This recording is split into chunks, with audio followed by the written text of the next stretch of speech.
Okay, great.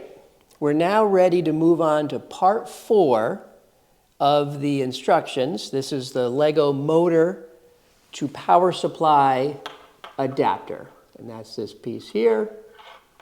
It connects in like that.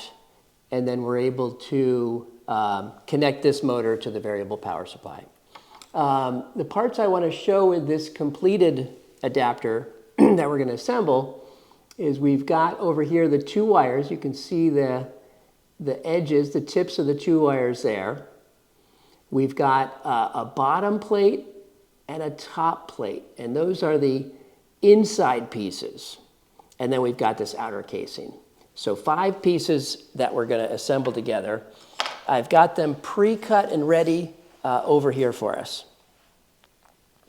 So step 1, I've got them cut and the wires stripped.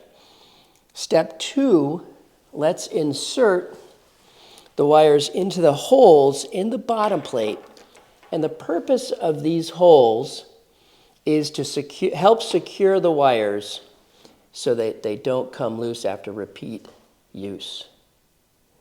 So if I look here, I want to get this wire in here. There we go. And I'm going to fold it down.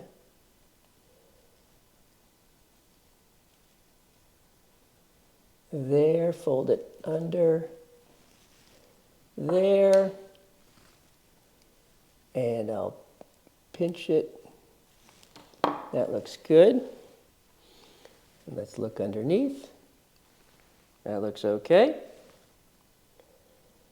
And what I did is I was just paying attention to make sure that there's a little bit of the insulation, this red plastic insulation, that's inside the bottom plate. I don't want any metal, any exposed wire outside the connector. I don't want things to short.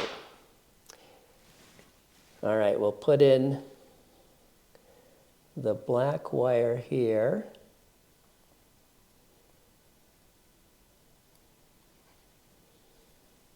And fold that down. Similarly, you can see that I've got some of that black insulation just inside. Okay, that looks good on the top. You use the pliers to smush them together.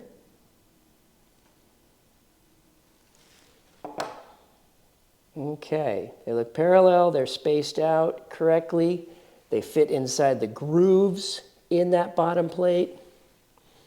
If I look on the bottom, those 2 pieces are not touching. There's no short circuit potential, so that looks good. All right, fantastic. Now we'll put the top plate on. There. And let's try to fit the connector in. Okay. Looks like the connector fits. I think that's good. And we're ready to do some heat shrink tubing. Okay, now we're ready for the heat shrink tubing. There's our heat shrink tubing. And let's put that onto the 2 wires here. And our goal here, again, just like with the steps we followed for the connector down here, we just want to make sure all of these wires are held securely in place, and so they stay in place over repeated use. Let me turn on the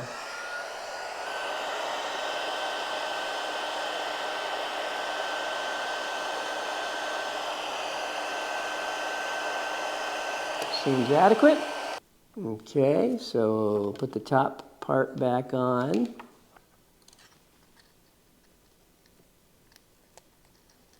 That looks good.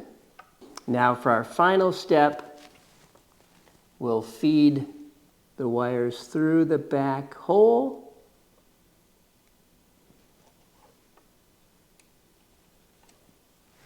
see here. We got this.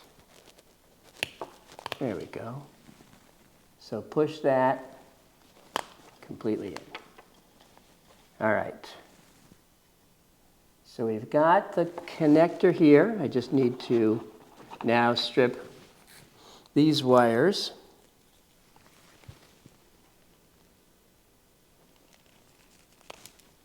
There's one.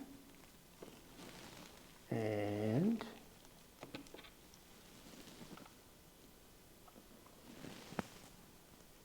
there's the other. Okay. Super duper. So to test this out, this is the connector we just built.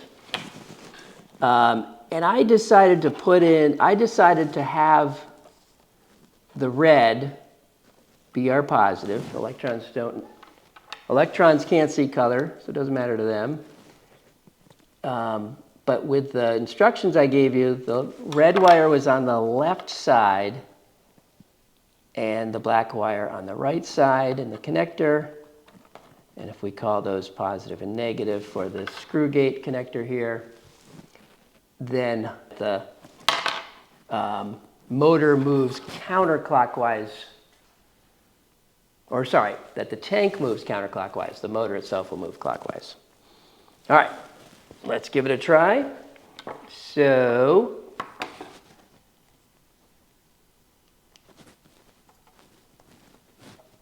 I'm connected there. Here is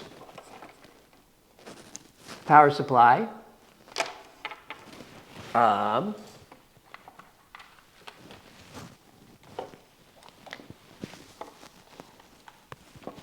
Let's see what happens.